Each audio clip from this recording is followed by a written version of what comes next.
माननीय अध्यक्ष जी, आपने शिक्षा मित्रों के मानदेय बढ़ाने विषयक प्रश्न पर अनुपूरक करने की अनुमति दी, इसके लिए आपको आभार।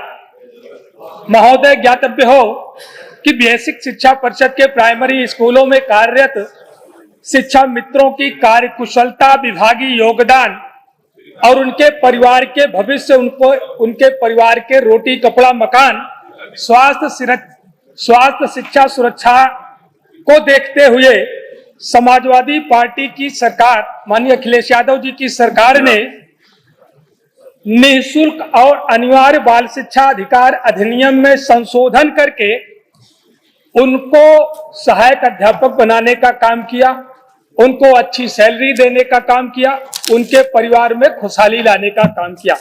मान्यवर, जब मामला कोर्ट में चला गया, कोर्ट में भारतीय जनता पार्टी की सरकार 2017 में थी और उस समय अच्छी पैरवी ना होने के कारण कोर्ट ने टेट का सहारा लेकर के उनको सहायक अध्यापक के पद पर उनका जो समायोजन हुआ था उसको निरस्त करने का काम किया।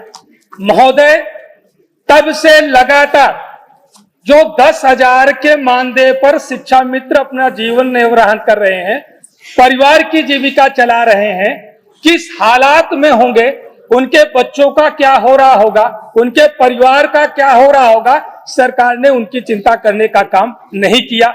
मान्यवर, कोर्ट ने केवल उनका सहायक अध्यापकों के पदों पर जो समायोजन हुआ था उसको निरस्त करने का आदेश किया था, ना कि उनका मानदेय बढ़ाने का कोई आदेश निरस्त किया था या उनको अन्य किसी मद में और दूसरे भत्तों के रूप में उनका मानदेय बढ़ाने पर कोई रोक लगाने का काम किया था।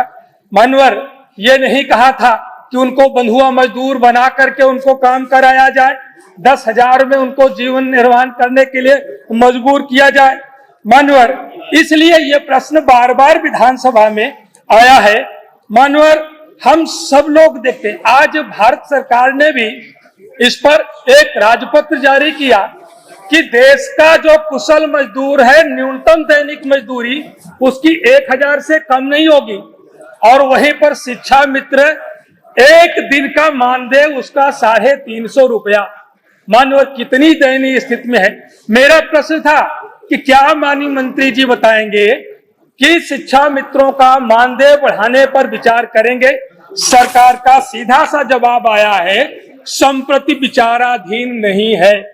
मान्यवर, तो सीधा जवाब आया तो आपको परेशानी है, टेढ़ा आया तो मान्यवर, जब सीधा जवाब आया है इसीलिए उस जवाब का पोस्टमार्टम करना जरूरी है कि 10,000 में माननीय मंत्री जी के घर जो नौकर होगा, जो कुत्ते की सैर कराने का काम करता होगा, वो भी 30,000 रुपए की सैलरी लेता है।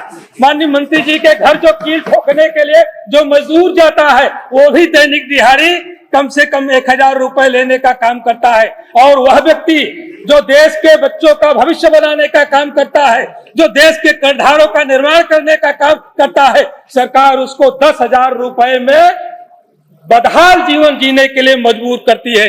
माननीय, इसलिए मेरा पहला सवाल सरकार से है कि क्या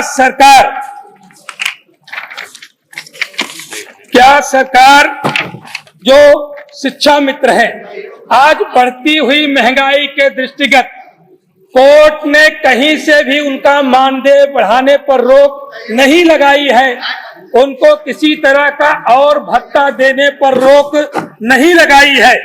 क्या सरकार उनका मानदेय 10,000 से बढ़ा करके 40,000 करने पर विचार करेगी? दूसरा, साथ ही साथ अनुदेशकों के भी वही हालात है। अनुदेशक को भी सेवा देते 13 वर्ष हो गया है, शिक्षा मित्रों को सेवा देते हुए 24 साल हो गया है। कितने शिक्षा मित्र रिटायर्ड हो चुके हैं, उनको 10,000 रुपए में जीवन यापन करना पड़ता था, बीमार हुए, न अपने परिवार के लोगों का जीवन बचा पाए, न स्वयं का जीवन बचा पाए हैं। क्या अनुदेशकों का जो मानदेय आपने 9,000 रखा है, उनका 9,000 मानदेय बढ़ा करके 30,000 करने पर विचार करेंगे? आपने भी भारत सरकार का जो एक कुशल मजदूर के लिए न्यूनतम दैनिक मजदूरी 1000 तक की है। वहीं पर प्राथमिक विद्यालयों में जो रसोइया का काम करती है वो किसी कुशल मजदूर से कम नहीं है। वह एक स्वादिष्ट भोजन बनाने का काम करती है, गुणवत्तापरक भोजन बनाने का काम रसोइया करती है, जिसको कितने बच्चे खा करके पुष्ट होते हैं। क्या रसोइये का मानदेय बढ़ा करके 20,000 करने पर विचार करेगी? माननीय मंत्री जी से मैं इसका जवाब चाहूंगा।